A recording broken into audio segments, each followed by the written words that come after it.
So, good morning, everybody, and welcome to the class this morning. And without wasting time, we shall start. So, the last time we talked about nucleic acids, looking at DNA and RNA, and how they differ from each other. We also talked about their components, that is, nucleotides. We said nucleotides are made up of three major components: the phosphate group, nitrogenous bases, and the pentose sugar. The pentose sugar is deoxyribose in DNA and the ribose in RNA. So today we are going to continue. And last time we introduced. Okay, let me record the class. Start recording.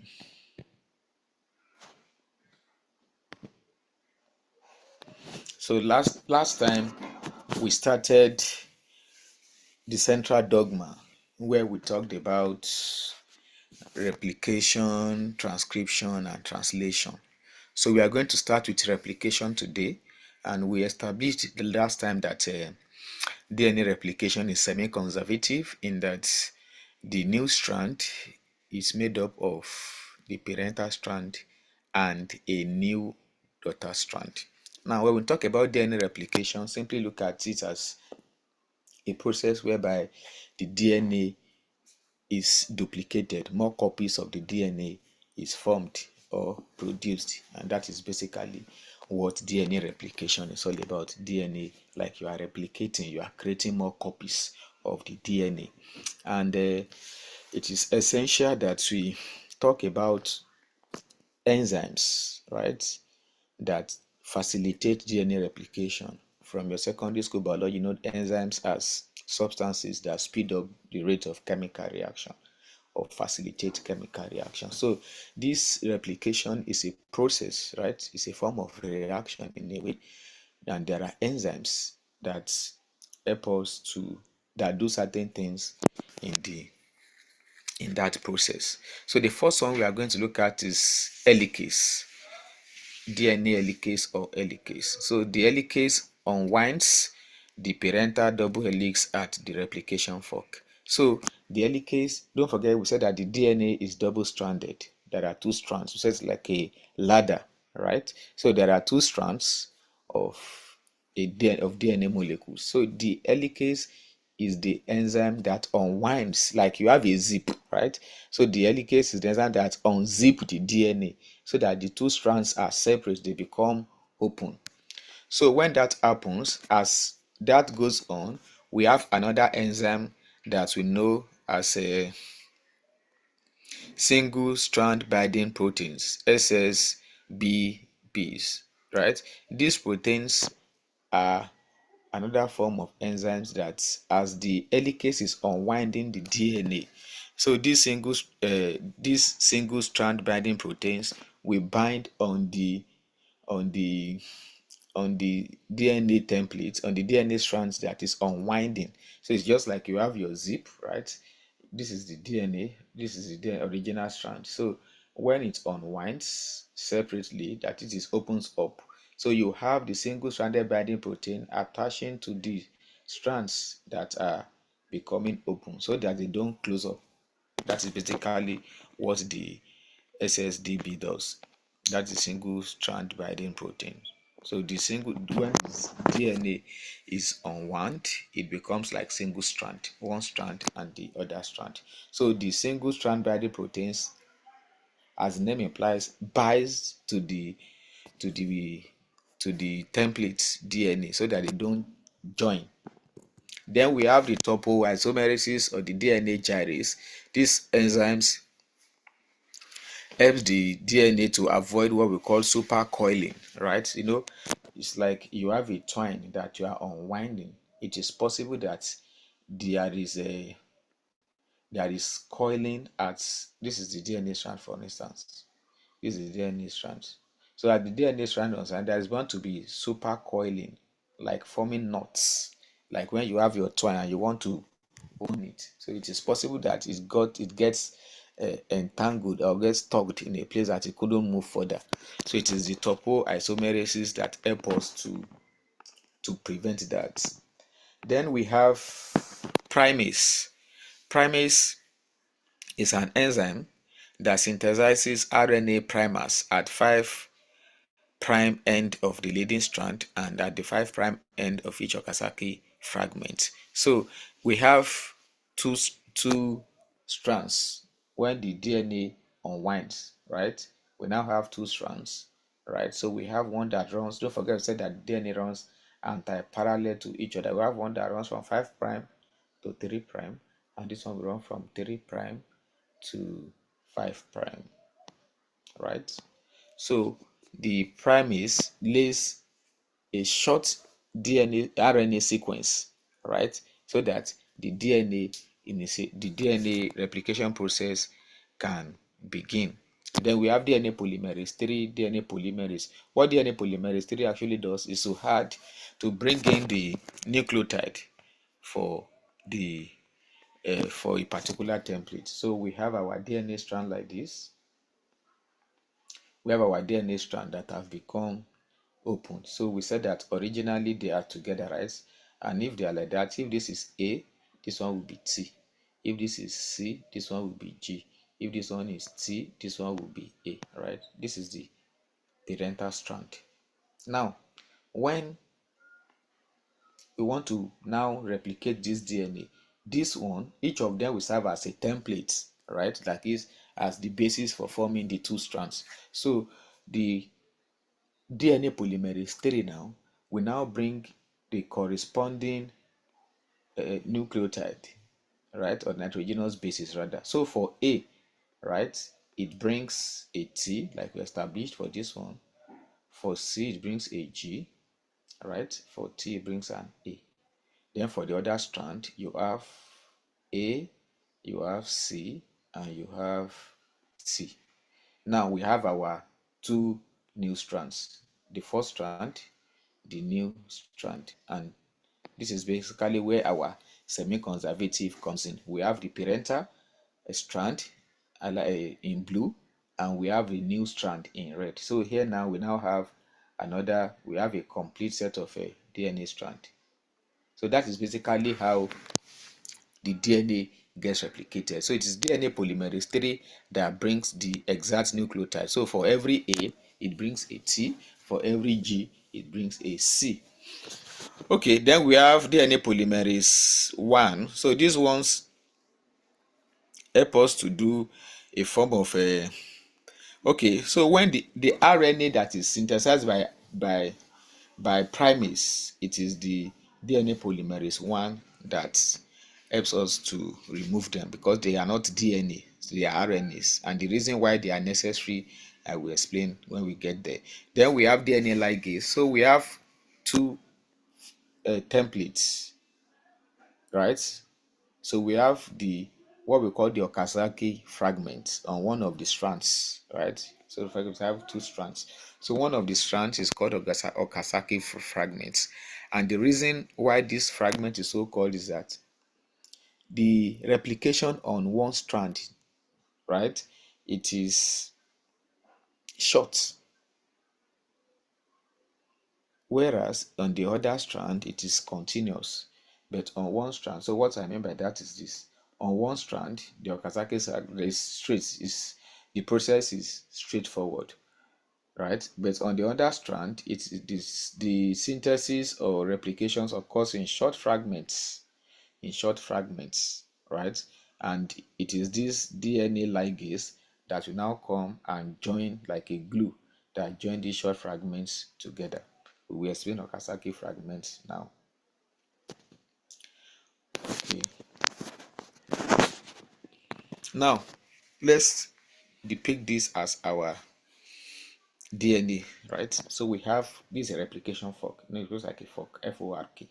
Now, as the double helix unwinds, the two complementary strands of DNA separate from each other and form a Y-shaped structure known as the replication fork. Now, our original DNA is the blue strands that we can see here.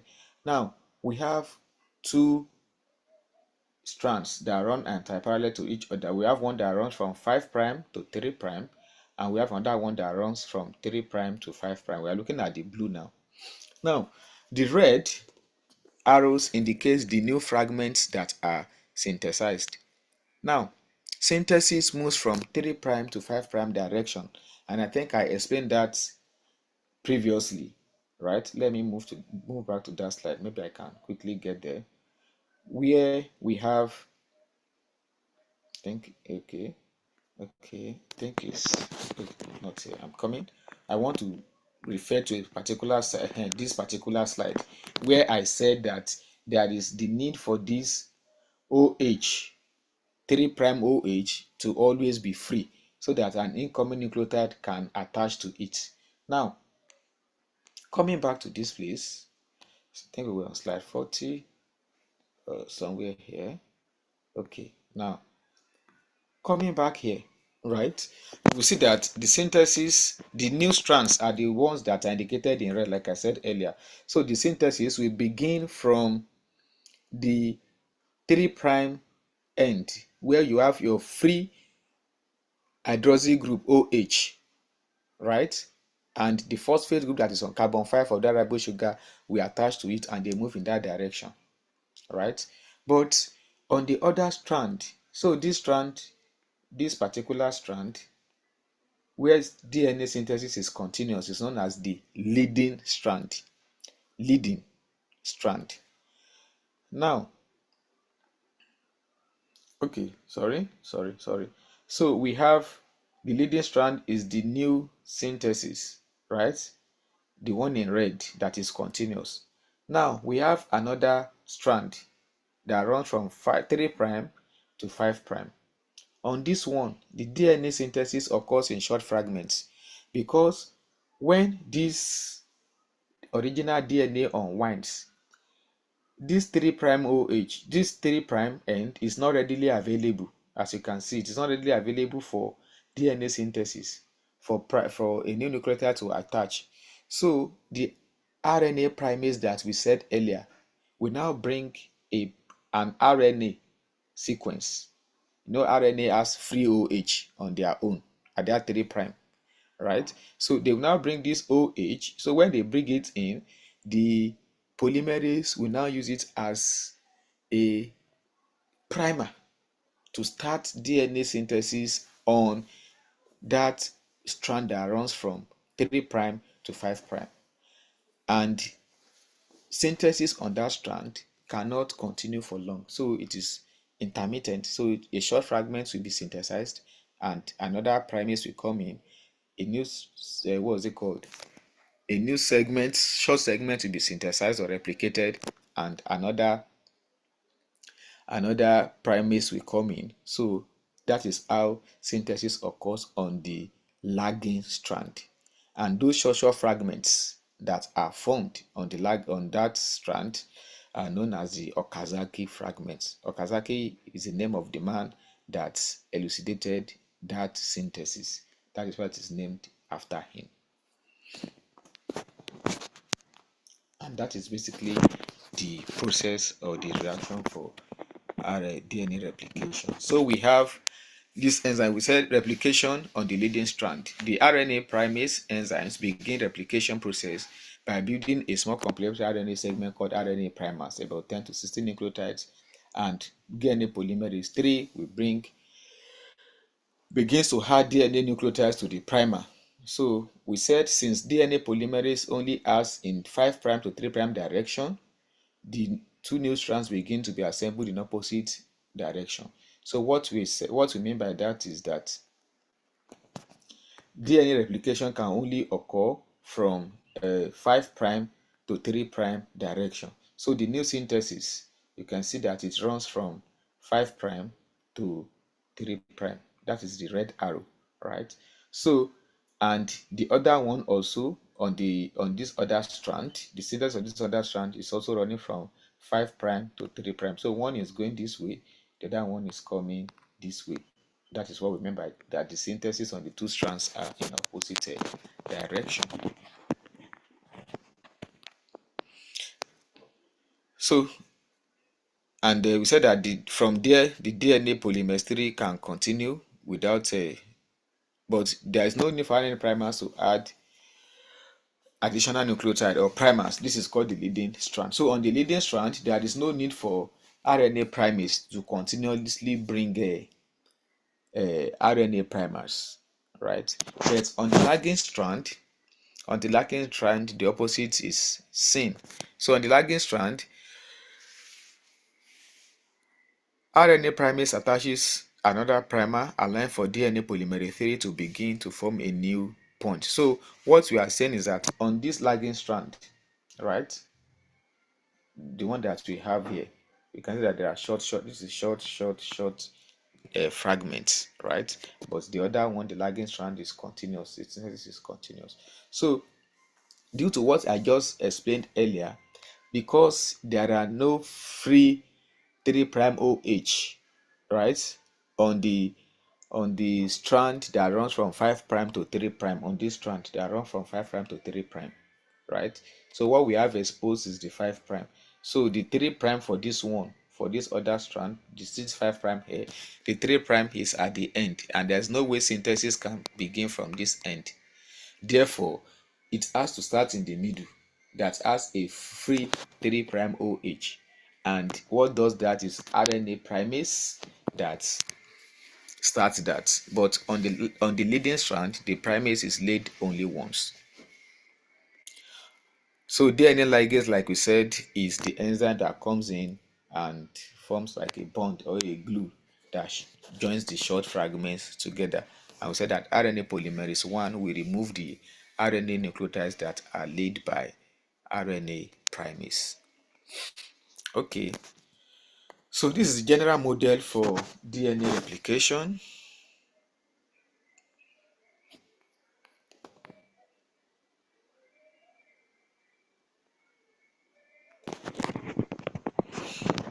This is the general model for DNA replication. We said the first one is the initiation. That is where the DNA unwinds with the action of the DNA helicase and single-stranded DNA binding proteins that attaches to the new template, to the new strand, to the strands as they unwind, so that they don't join back. Then unwinding, helicase separates the two strands and a single strand binding proteins stabilize them. Then RNA synthesis, primer synthesis by RNA primase. Then elongation by DNA polymerase 3. Then removal and ligation, that is, the short RNA primers are removed and they are joined by DNA gyrase. Sorry, was it gyrase? Okay, sorry. Which enzyme is that glue I'm coming? By DNA ligase. Yeah, it's ligase, not gyrase. Gyrase is the one that prevents torsion. Okay, So that is basically the process of DNA replication. Then we have termination. Definitely at some point the DNA synthesis stops, and you produce your two new identical cells, identical molecules rather. Then we have proofreading and repairing. Now, as we said, proofreading greatly increases the fidelity of DNA replication, ensuring genetic stability. Now, there is the DNA polymerase has the ability to confirm that there is no mistake, right? Like when you proofread a document before you present it. So the cell has a mechanism, the DNA polymerase 3 has a mechanism for going back to check what is what is a what nucleotide has been brought in. If, for instance, for an A, it is expected to bring a T. So if there is an error that a C is inserted in place of T, the DNA polymerase 3 can go back, remove it, and insert the correct nucleotide or base.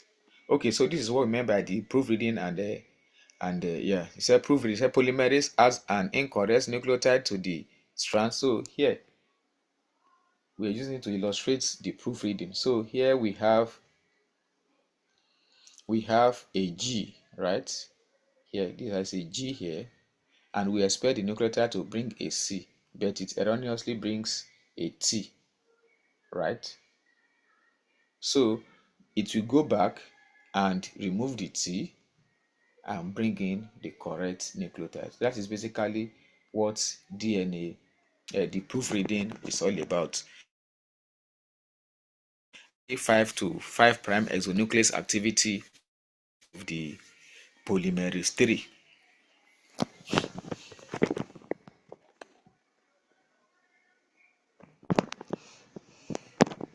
So this is still talking about repairing, right? It is possible that there is error, and when we have that error, the DNA can repair. So there is repairing and proofreading. So if the DNA is damaged, if there is a mismatch, there is the room for repairing and correcting any error. And if this error is not corrected, that we have what we call a mutation, a change in the sequence, and it could be deleterious depending on what particular mutation takes place. Okay, so that is basically the process of a transcription, sorry, a replication. So before we go to transcription, let's take one question before we take a transcription. So if you have a question, you can raise your hand or drop it in the comment in the chat. But people have started dropping attendance here. Okay, if you have any question, you can raise your hand, then you'll be granted access to unmute yourself. Otherwise, we move to DNA transcription. Okay, there's no question here. Okay, somebody is raising their hands here. Emanuela. Okay, we will take only Emanuela. You lower your hand. Okay. All right. Please, what's the topic? I missed the last class. Could you distinguish between polymerase 1, 2, 3? Okay, so polymerase 3 is the one that brings the nucleotide. Yeah, we have it here, right? So we have polymerase 2. Polymerase 2 is for repair, right? Polymerase 3 brings the nucleotide. I think polymerase 1 also takes part in repair and the exonuclease activity. So basically, the one that brings the nucleotide is polymerase 3. Polymerase 2 does repair. That is basically how they differ.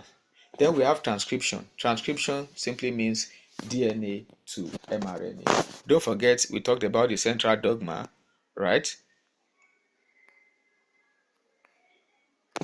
We talked about the central dogma, and there we said central dogma simply means the information encoded in DNA is transcribed to RNA, and from RNA to protein, translated to protein. So we have looked at how DNA is replicated, how more copies of DNA are made. Right now, let's look. The next step is DNA to RNA, because the DNA cannot just change to protein, like I explained the other day using language translation between Igbo, Hausa, and Yoruba. Now, so the information in the DNA needs to be transcribed to RNA. So how does that happen? Transcription simply means making of an RNA sequence from a DNA template, right? There are different types of RNA molecules. Each has a different function in making or synthesizing protein. So the other time I said we have mRNA, tRNA, and rRNA, right? And I asked you to go and read up on them and state their functions. Okay, so let's look at the transcription process. So in the initiation process, DNA is unzipped by RNA polymerase. Don't get it twisted. For DNA replication, the unzipping is done by helicase, but for transcription, it is done by RNA polymerase.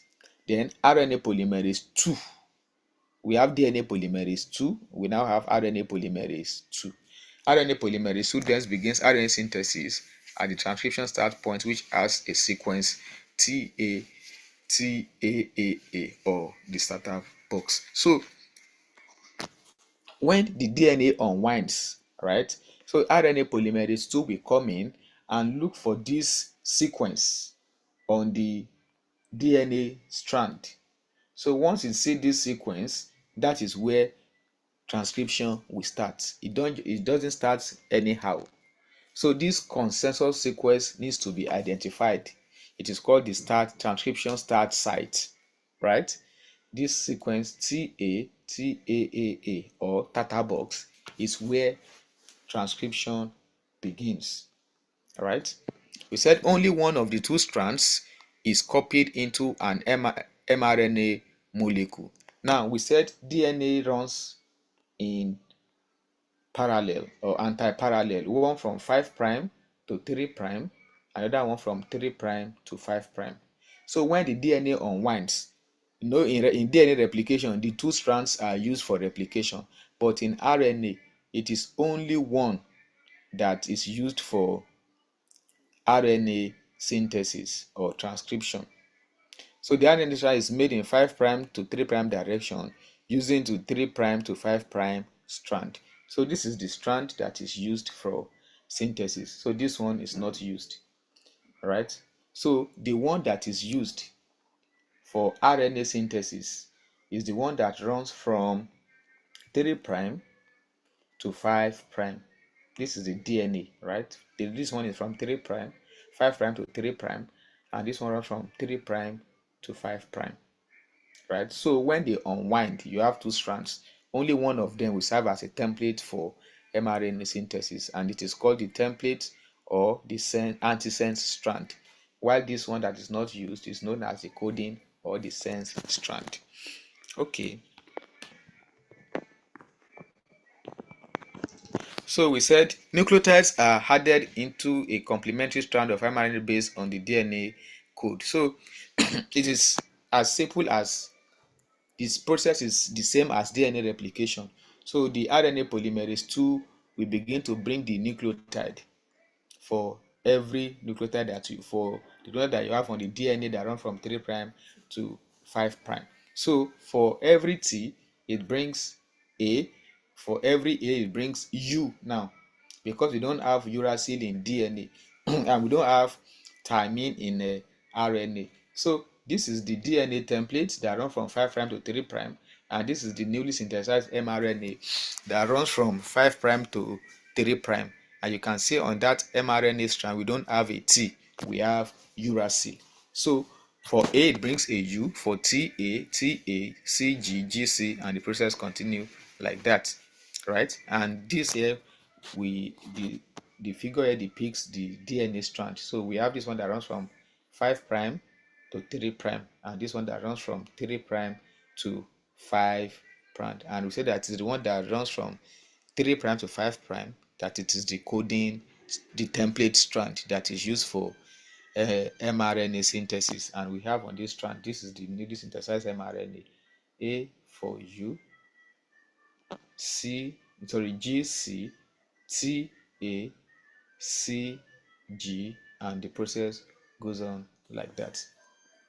So that is basically what DNA transcription is all about. Now, DNA is found in the nucleus, and that is where transcription takes place. So when that happens, the nucleus does not have its ribosomes for protein synthesis, right? And the essence of this is to make what is it called? Is for protein synthesis. So when after the mRNA is synthesized, it now leaves the nucleus into the cytoplasm when we have our ribosomes. So transcription takes place in the nucleus. What is it called?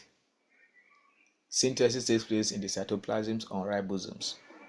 So the newly synthesized mRNA will now leave the nucleus to the nuclear pore into the cytoplasm where you have ribosomes. Now,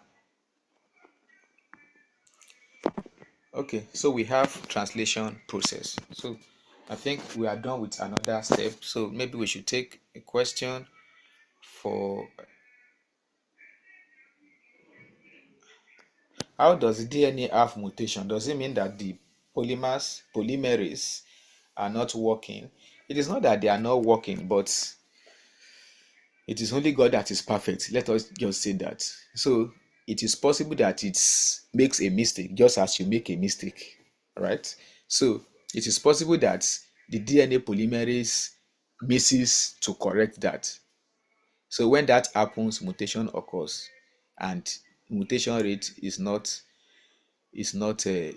very, very slow. It's unlikely, but it happens, right? So under normal circumstances, it's supposed to correct, but it is also possible for it to miss an incorrect nucleotide. Can you please explain that initiation process? Okay, let me take that initiation process before we go to.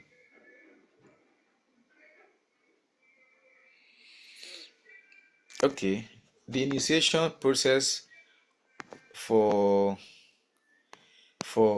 transcription simply means the unwinding of the DNA templates by RNA polymerase. That is what initiates the process of, okay, transcription wants to occur, right? So how does it begin? The first thing is that the DNA that is double stranded joined together needs to open up, like you open your zip. The initiation is that the zip is you unzip the zip, and the enzyme that does that is the RNA polymerase. So the RNA polymerase will unzip the DNA, and RNA polymerase 2 will now look for this sequence TA AA, or the tata box, and that is where it will start. It's just like you are going on a road, right? And you have a box in your hand, and they say when you see a T junction, drop the box at the T junction. So you are going to continue on your journey. So wherever you see the T junction is where you will take the action or perform the instruction given to you. Drop a box at a T junction. So that is basically what the initiation is all about. So once the DNA unwinds, the RNA polymerase 3 will begin to scan, looking for the TAA, the transcription start site, start point, start location. So that is basically what initiation is all about. Okay, let's see our brethren on YouTube, and if we have question from them. YouTube brethren, good morning. How are you doing? So you don't have any comment or question?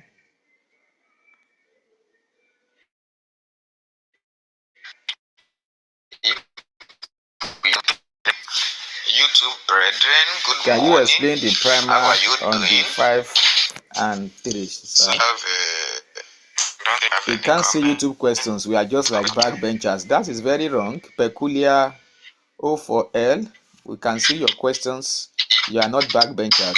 So don't Can you explain the primer on 5? Okay, so I don't know what you mean by that. You explain the primer. We can't see YouTube questions. We are just like backbenchers. That is very wrong. Peculiar O4L.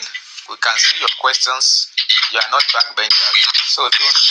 YouTube brethren, can you explain the primer on 5? Okay, so I don't know what you mean by that. Explain the primer. So we can't see YouTube questions. We are just like backbenchers. That is very wrong. Peculiar.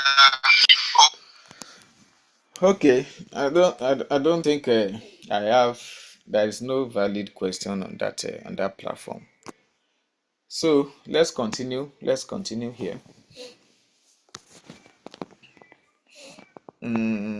Where are we? Sir, can you explain the function of DNA polymerase 1? I said DNA polymerase 1 takes part in proofreading and repairing as well. Right? DNA polymerase 1 also have the ability to remove those what's it called? Incorrectly placed nucleotides, right? And put a correct nucleotide there.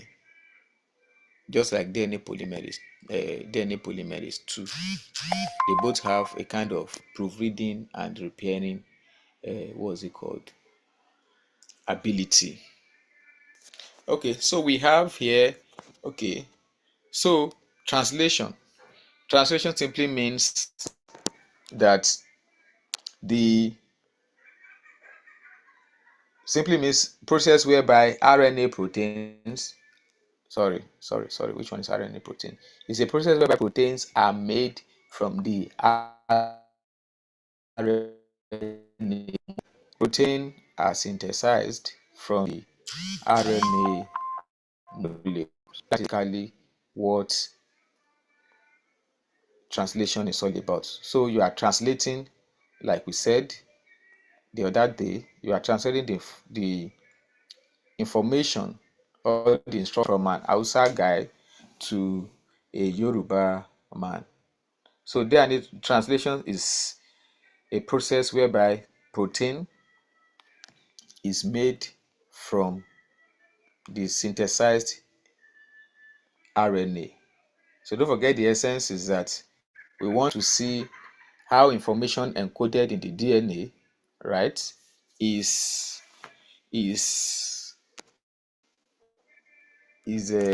what's it called? The information encoded in the DNA is transcribed and translated and passed on to the cell, right? So translation is a process whereby protein synthesis is the process of protein synthesis in which the genetic information encoded in mRNA is translated into polypeptide chains of amino acids. So we have mRNA that is formed, and this mRNA contains information needed for making the protein. So translation simply means protein being made from the mRNA. Now, so translation process. Initiation of protein synthesis occurs when an mRNA attaches to a ribosome, like we said the other time that protein is made on ribosomes. So on the mRNA, we have what we call the start codon, the AUG. So the start codon is like our TATA box for transcription. So the start codon is the AUG is it's like the start point for RNA synthesis. So when the ribosome encounters AUG, it begins to make protein, right? Or amino acids. Amino acids are monomers of proteins. Okay, so we have the second codon attaches to tRNA and the process becomes elongated. I think it is explained here. So we have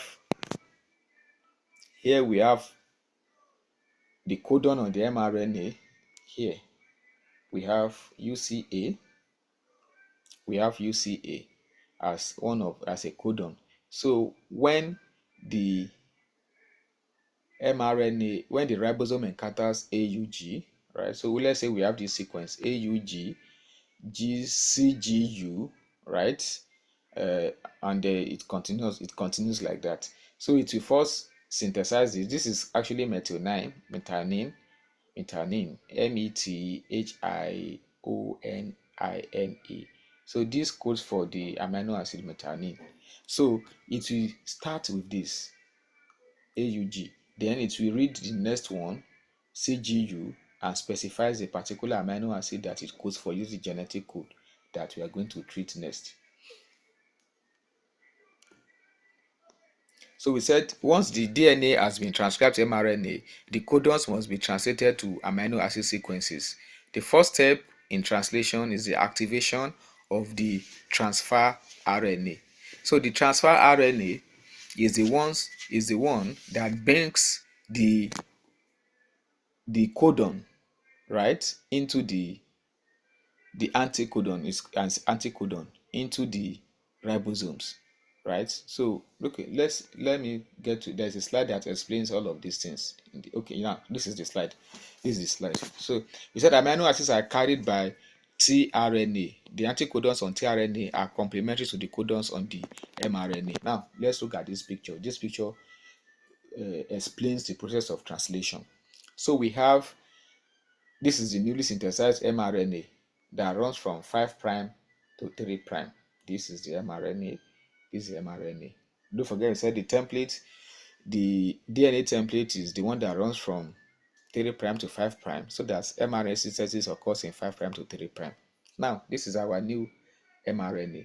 So we have the ribosomes, we have the large subunit and the small subunits, right? And we have the 3 different parts. We have the E, the P, and the A. The E means the exit entry point. Then the P is the peptidyl center, and the A is the decoding center. Is the decoding center. So this is where synthesis I'm coming. So we have synthesis beginning from this end, right? Beginning from this. So the anticodon, the tRNA, the transfer RNA, right? They have anticodons that is complementary to the mRNA sequence. So these anticodons are the ones that read the mRNA and thereby tell us this is a particular protein to be made. So if you have, for instance, if you have on the mRNA templates, if you have GUA, the anticodon will be CUA, right? So we have anticodon, this is the anticodon, and this is our mRNA. So when that happens, this is the sequence, right? UAGAUCUGG, right? So the anticodon, the tRNA will now bring anticodon that is complementary to the sequence on mRNA, right? Such that when it does that, the amino acid that codon codes for will be produced. So we take these mRNA sequences in 3 letters, and each of 3 letters is known as codon, CODON, right? And these codons specify a particular amino acid, right? So when they bring it in, so it will, the ribosome moves on the mRNA. It moves on the mRNA, right? Moving like this. Movement of the mRNA is like this, in this direction. So that it is moving, the tRNA is bringing the next anticodon, right? So for instance, this is GUC, this P, we're looking at this P region, right? There is GUC on the mRNA. So the anticodon that will be on the tRNA will be complementary to the mRNA sequence. For G you have C, for U you have A, and for C you have a G, right? So when that happens, this peptide transferase center simply means that is where the peptide bond forms. So the new amino acids begin to join, right? So here, this is where this is the growing chain of amino acids, and the when it comes out from here, so the new one will join to this one, the new one will join to this one, the new one will join to this one, and the process continues until the stop codon is encountered.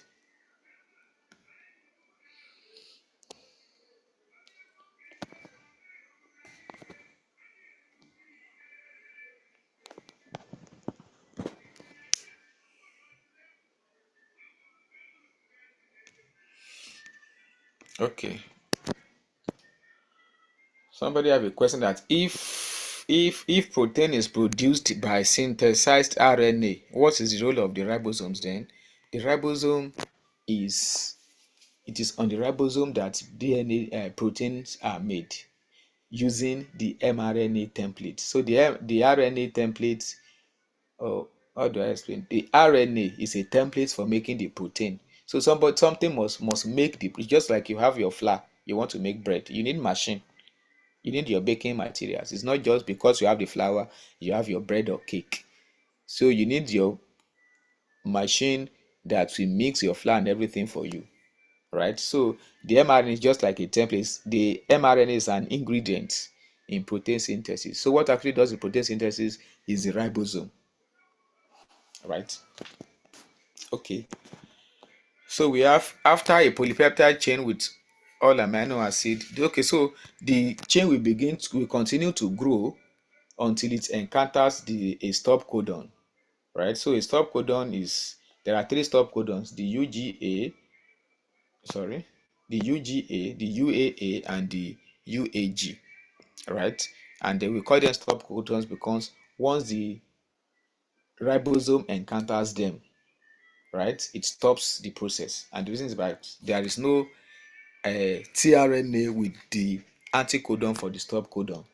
So don't forget, we said the tRNA will bring the anticodon for the ribosome to be able to read and translate the particular codon. So this is what we mean by codon. Let me go back to this synthesis. We have AUG, we have GCTACGT,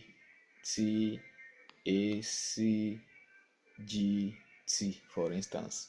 So here we have AUG. So the triplets, the codes, the bases are read in triplets, and each triplet is known as a codon. So this is a codon, this is a codon, and this is a codon, and this is mRNA. Now we have tRNA.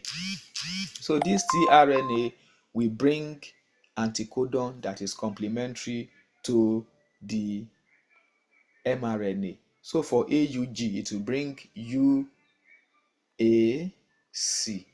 For CTA, it will bring GAU, right? And for CGT, bring GCA, right? So when that occurs, the protein is made. And when the protein is made, don't forget that it's like a moving train. So as it encounters one codon, one triplet, it makes the protein. It continues like that in this direction until it encounters a stop codon, right? So as the protein are being made, it's just like you have your machine that is producing So as it is produced, it is leaving the machine, coming out one by one, pam pam pam pam pam pam pam pam. So as it comes out from the machine, right, as the amino acids come out from the machine now, they are lining up, they are forming, they are joining one another. So as we have it here, so these are the amino acids that are made, that are queuing up and joining one another, and you have them known as polypeptides, like from protein. So polypeptide chain, right? So that process will continue until the ribosome encounters a stop codon. So we have these three codons as stop codons: UGA, UAA, and the UAG. Right? So therefore, protein synthesis ends, which is known as a termination. So termination is when the stop codon is encountered, and these are the stop codons. And it's because we don't have a corresponding anticodon for them. So if there is no anticodon, we cannot make the protein. Okay, we have about 12 minutes more. So we have the genetic code. So the genetic code is what helps the cell to the organism to read the codon and determine the type of amino acid that will be formed. The genetic code is a set of rules by which information encoded in mRNA sequence is converted into protein. So it's like a dictionary, right? That you go, the cell will use, okay, what is ATG or AUG? This is AUG. What is CGU? So the code specify particular amino acids, right? Codons are a triplet of bases which encodes a particular amino acid. So we said there are codons, right? Like we said earlier, if you have DNA sequence that goes like this, so each of them, each of them, we refer to them as codon.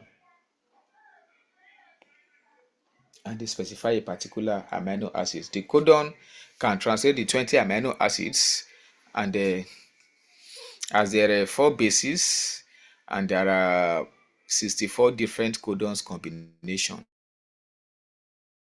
Like your combination, we have 4 bases, and the bases can only combine in 3 ways, in three places, to make an amino acid. So you, by your law of combination, so we can have 4 raised to power 3, what was it called, number of different combinations for the codons, right, which is 64. So we can have 64 different codons, right? And out of the 64 combinations, 61 code for the 20 amino acid. That means that there are some amino acid more than one codon, and 3 of them code for termination, or the stop codons, the ones that we mentioned earlier, the UAA, the UAG, and the UGA. Okay, so we said different organisms can translate for the same, different codons can translate for the same amino acid, just like we have GAU and GAC, which translate for aspartate. I've said that the coding region is always starting with AUG, and the terminating codons or the stop codons are the 3 that we mentioned earlier. So this is genetic code, right? So how do we read the genetic code? So we have the codon, the 3 letters. Let's take GAU as our codon that we want to interpret, for instance. So we look at, here we have the first codon, here we have the the first base of codon, here we have the second base of codon, and here we have the third base of codon. Don't forget our codon that we are using as example is GAU. So on this side, we look at the first base is G. So we look at the amino acid will be on this row, because this is where we have our first letter of the codon, first base of the codon, G. If it is C, we are going to be looking for here for our amino acid. Now, we have done for the first codon. So the first codon is G. So we have our G here. We have our G's here. All of this, all the first letter, all the first bases here are G, G, G, G. Then here we are looking for our second codon. The second base of the codon is A. So we are going to look for it here, this row, and this one here. Then the last one is a U. This is U here, right? So that is how we read our genetic code. The first G, the second A, and the third U. So you see that this is GAU here, GAU. and GAU is a ASP, which is a aspartic acid or aspartate. Then, can somebody look at this code and tell me what CUG means? What CUG codes for? You can drop that in the chat box. Let's CUG. What is CUG? Which amino acid does the codon CUG code for?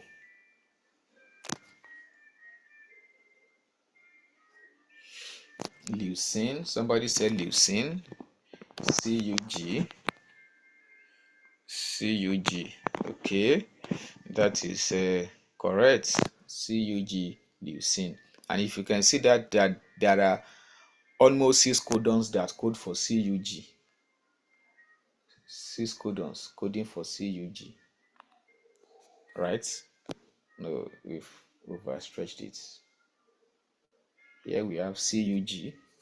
Leucine rather. So we have UUA, UUG, CUU, CUC, CUA, and CUG all coding for leucine. That is what we meant that the mRNA, the genetic code is a redundant. We will look at that when we get to the features of the genetic code. So that is basically how we read the genetic code to know which mRNA codes for which particular protein. So here we have, if you have CUG, okay, we have done CUG. So let's assume that the code is continuous. We have CUG, we have T, sorry, we don't have T in UN, sorry. We have AGA, right? And maybe we have AAA, right? So we are going to decide what does this one code for. We said leucine, right? What does AGA code for? AGA is arginine, ARG. Then what does AAA code for? AAA is lysine, LYS, right? So that is how the chains of amino acids are formed. And these long chains of amino acids are what makes our protein, right? Back to where we started from. Biomolecules, monomers. Okay.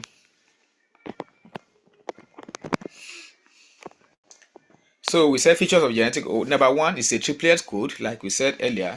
So there are 3 bases representing a particular amino acid. It is triplet code. It is universal. We said that it is universal because virtually all organisms use that code to make their protein, but there are exemptions.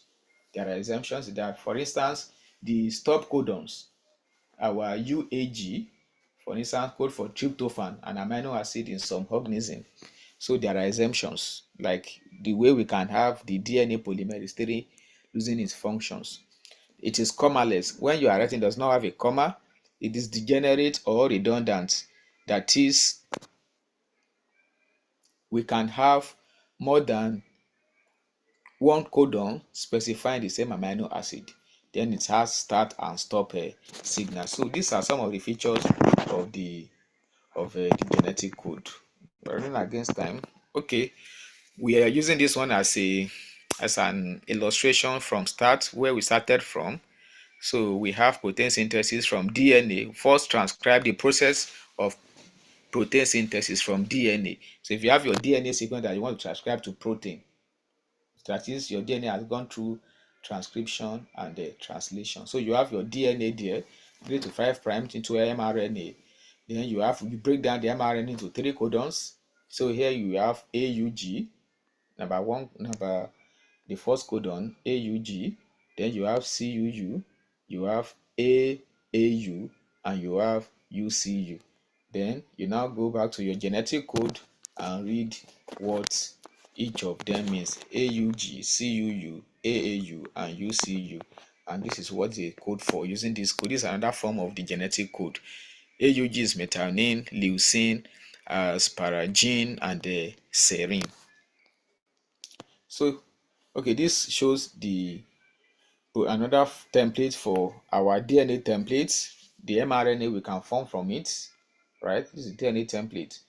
The mRNA from it will be this. Then the tRNA from on the anticodon. Don't forget I said that the tRNA is complementary to the mRNA, right? And it is just, in a way, it is the same as the DNA, just that the only difference is that you now have a U replacing a T in DNA. So this is what I am saying, so that the tRNA, the anticodon in tRNA, don't forget we said that the tRNA will always bring anticodon to the ribosome during the process of protein synthesis. And we said that tRNA is complementary to the RNA. So what do the mRNA? So what that means is that, like a complementary strand, A for U, U for A, C for G, G for C. And I added here that the tRNA is the same as the DNA template. The only difference is that here you have T in DNA, but in RNA you have U. And this is what the particular amino acid that this mRNA codes for. Okay.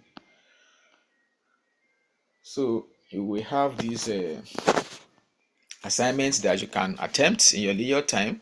For the DNA template, this, what will be the sequence of its complementary strand? So for this particular DNA, if it is undergoing replication, what would the complementary strand be? Sorry. So number 1 is talking about DNA replication. Number 2 is talking about replication. Number 3 is asking for the RNA, for the anticodon that the tRNA will bring. You can use this table to answer that. That is why I put this table there. Then for number 4, how many amino acids will be formed from the DNA template? So you look at it. How many codons do we have? How many amino acids will be formed? That is, if you take it in 3 places, you divide this one by 3, but you must factor in, do we have a stop codon? So if you have 18 18 bases, and one of them, and we said 3 codes for an amino acid, that means we expected 6 amino acids, but you need to pay attention to your stop codon. If there's a stop codon there, that stop codon will not go for protein. What will be the amino acid sequence like we have here? This is the amino acid sequence. In this example, this is the amino acid sequence: methionine, leucine, asparagine, and serine. And I think with that we have come to the end of this class. Yes, the assignment is the last thing. So we have this YouTube video that you can watch for DNA replication. I think you should be able to. I will look for the link and drop it in your on your WhatsApp group, and then we have recommended text there where you can read those chapters to get familiar or get more knowledge on the topics that we've treated. And there, this is wishing you a happy new year. As I come to the end of my lecture for now, I think I am coming in later, but from next week another lecturer will come in, and you have my office there, you have my email address, and you have my phone number. Please don't call me. Don't call. I don't appreciate calls. Send WhatsApp. You have anything to ask, or emails, but WhatsApp is, I respond faster on WhatsApp. That is if I want to reply to your message anyway. So don't come to my DM and say, excuse me sir, I have not been grouped. Send your class rep to me, or the course rep. Don't come to my DM and say, excuse me sir, are we having lab tomorrow?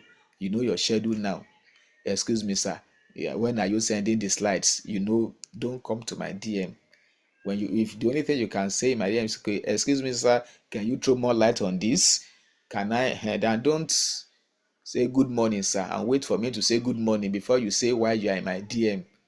Greet, introduce yourself, and say why you are in my DM. So don't abuse the privilege of having my number. All right guys, happy new year once again. If you don't have any questions, we have come to the end of the class. If you have any question, you can raise your hand, and we unmute you. And on practical, please, practical starts on Monday by God's grace. I plan to have, like I said the other day, I plan to have a briefing, a practical briefing tomorrow, Saturday.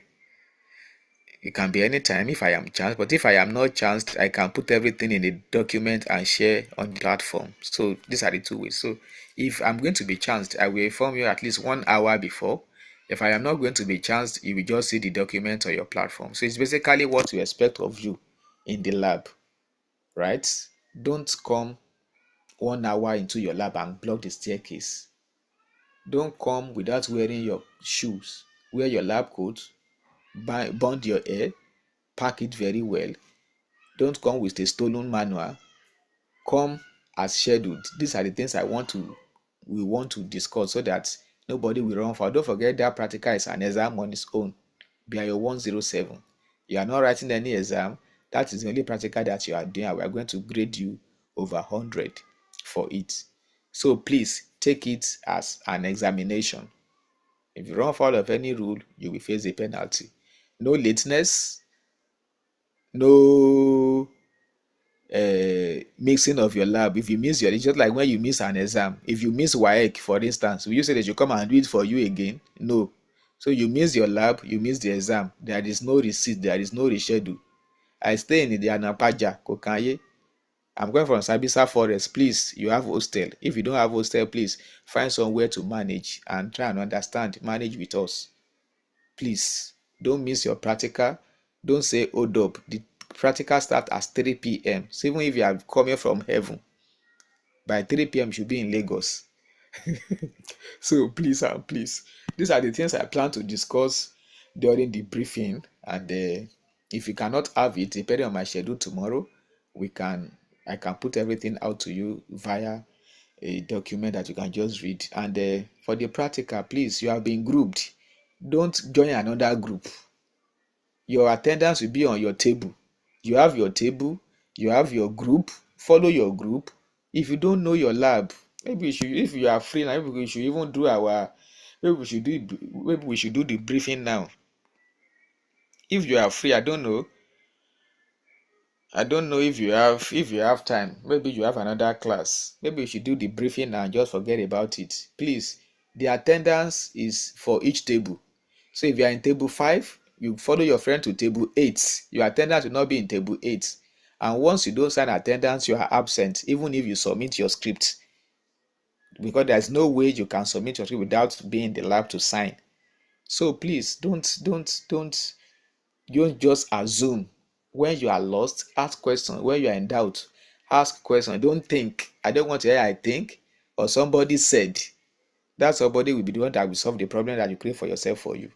So please and please, and don't be too smart, right? If you think you are too smart and you are caught, that means you are saying that we are fools. So when you are caught, or if you are caught, you will be treated as you are not even wise. So please don't try to outsmart yourself. Follow instructions, follow rules, and when in doubt, ask questions. Don't assume.